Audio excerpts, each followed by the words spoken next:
Ya, berjumpa lagi di Mutiara Investment Club bersama saya Satya Jati, dan kali ini saya ingin berbagi tentang watchlist yang menarik versi MIC menggunakan metode WISA tentu saja. Mari kita mulai satu persatu.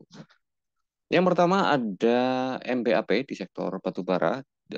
Kalau menurut apa namanya indikator yang kita punya, jadi MBAP kali ini dalam posisi early akumulasi dan SM Silver. Jadi sebelumnya sebenarnya saya pengen eh, berbagi sedikit cerita, terutama untuk teman-teman yang sudah mengikuti WISA ya. Jadi tidak ada promo lagi karena memang tidak ada workshop di tahun ini.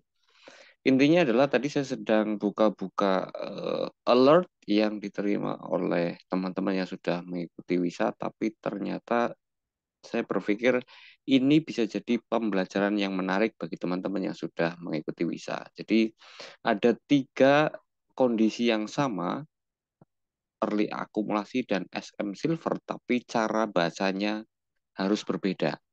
Nah, bagi kalian yang ada di grup pro ataupun eh, grup umum, bahkan hanya subscriber MIC, ini bisa menjadi watchlist yang menarik. Jadi semuanya dapat poinnya. Nah, eh, bisa jadi ini hanya dianggap sebagai watchlist yang menarik, bisa jadi ini bisa dianggap sebagai pelajaran yang bagus, gitu ya. Oke, kita bahas satu persatu. Yang pertama, MBAP. Kalau dilihat dari indikator, posisinya adalah early akumulasi dan SM silver. Nah, biasanya kondisi ini, kondisi yang biasanya paling dicari oleh teman-teman WISA.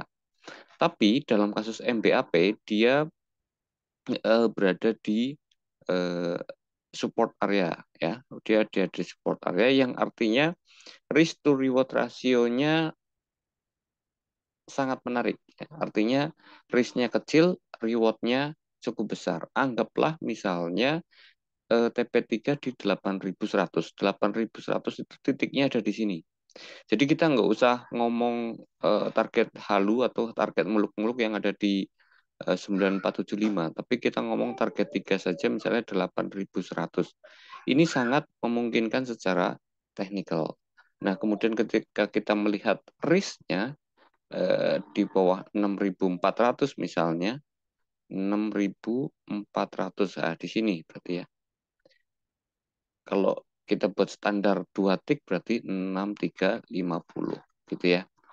Itu cara bacanya, artinya eh, secara risk to reward ratio ini sangat ideal gitu ya.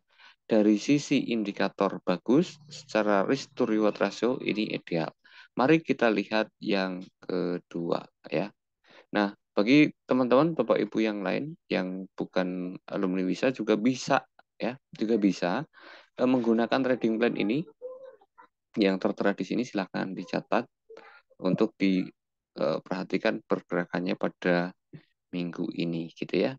Selanjutnya ada UNVR atau Unilever yang mungkin minggu-minggu lalu ada berita buruk bahwa ada beberapa diberitakan ada beberapa produknya Unilever yang dalam tanda kutip bermasalah, dan kita tidak akan membahas ke sana ya, kita tidak akan membahas ke sana, kita hanya akan membahas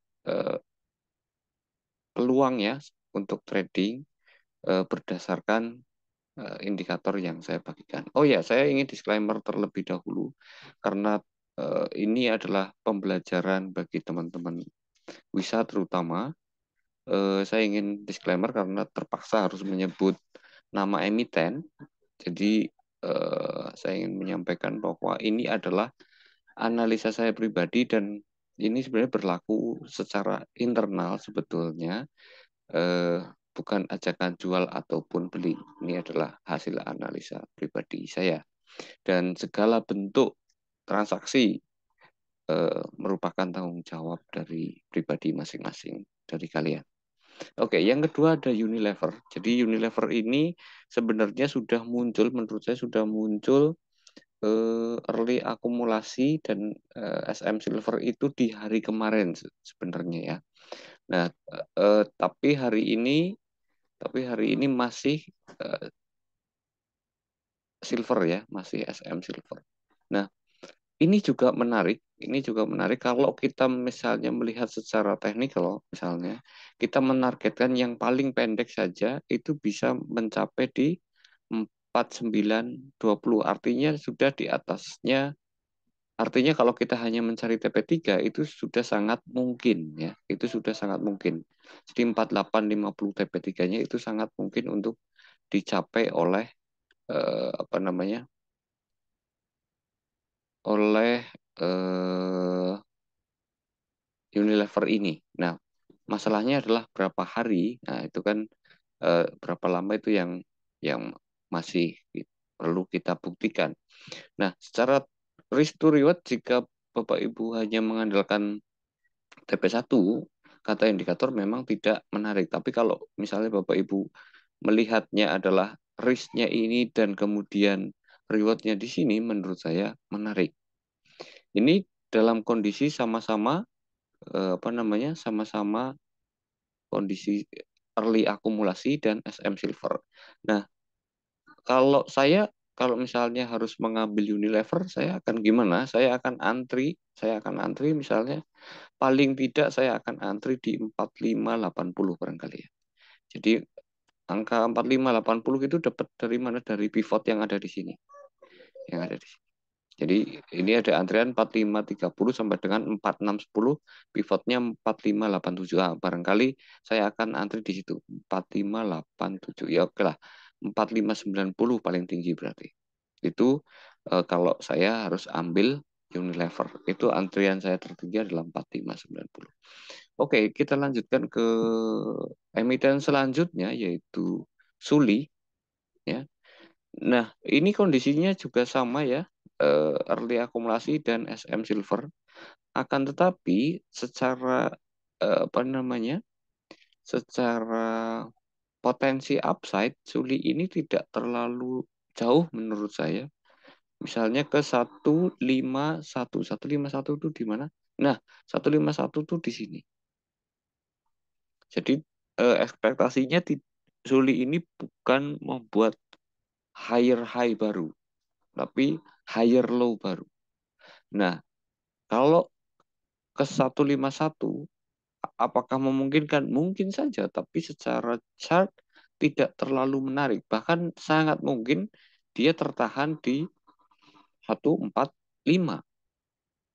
Sangat mungkin dia tertahan di 145. Artinya dapatnya di TP2 gitu ya. Artinya dapatnya di TP2 di 5,84% gitu ya.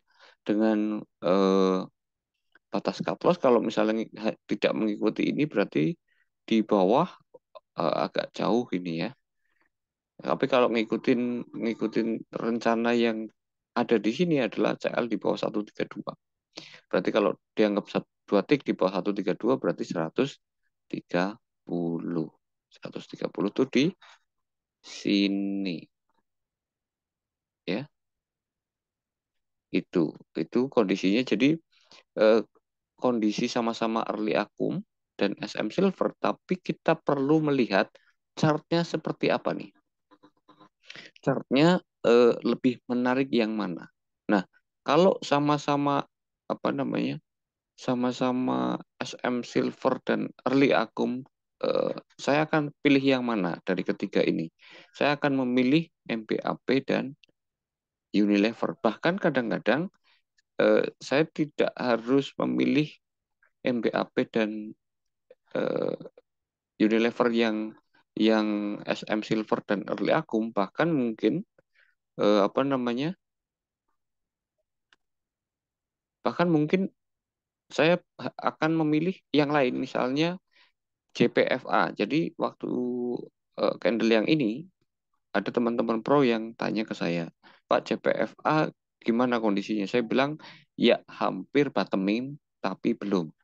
Karena saya menganggap bottomnya ada di 1330 ya. Ada di 1330. Nah, bagaimana kalau saya harus ngambil di apa namanya di JPFA, maka saya akan antri di 13.40. Karena apa? Kalau kita melihat ya pergerakannya JPFA selama ini nih, misalnya ini dari 13.30 menuju ke 16.10 misalnya. Dari 16.10 balik lagi ke 13.30.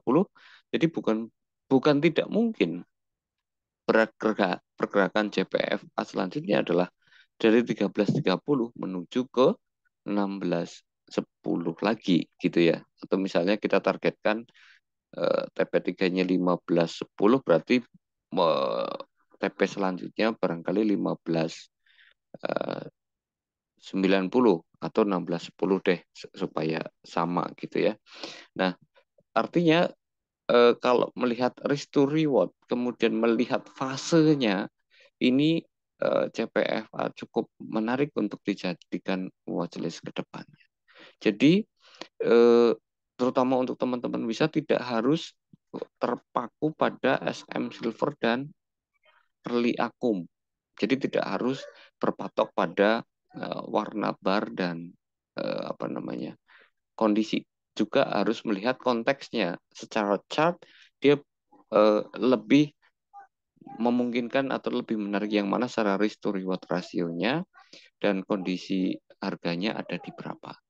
Jadi saya kira itu yang bisa saya sampaikan bagi teman-teman yang ada di bukan bukan alumni bisa teman-teman bisa memanfaatkan apa namanya eh, ini sebagai watchlist bagi teman-teman yang bisa dimanfaatkan sebagai tambahan pembelajaran. Saya kira itu yang bisa saya sampaikan. Saya akhiri. Terima kasih sudah menonton sampai akhir. Terima kasih. Wassalamualaikum warahmatullahi wabarakatuh.